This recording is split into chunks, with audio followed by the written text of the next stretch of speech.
برجên hêlên gihandinê li Duhokê bûne babetê workshopeka Encûmenê Parêzgeha Duhokê û lijna Saxlemiyê di Parlemanê Kurdistanê da. Bêyî ku hind kompanyên gihandinê bejdar bibin. Herçend tevaya kompanyan hatbûn daxwazkirin li gorî gotina amadekarên workshopê. Têda behs li çawaniya nehêlana zerar û ziyanên borcan hatin kirin û têbînên ku hatîne berçavkirin jî wê pinamîlkeyekê bihêne belavkirin û radestkirin bu aliyên peywendîdar.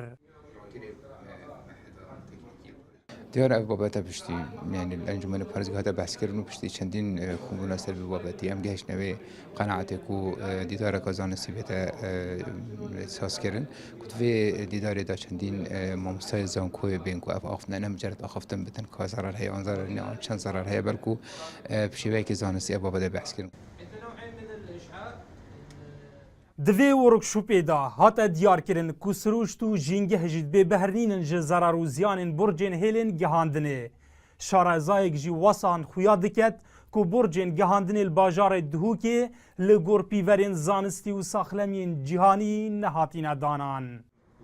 کارتکرین جیل ویرد گهت مروی دماکو هر کرسایی که مروی یه خزنکری بیت یعنی جی انبارکری بیتن نزیکی وان تشکتانه اف تشکتانه تریکاوان کرسات کو مروف کارتینیتن و کو جینگه گهت ساخلمی مروی.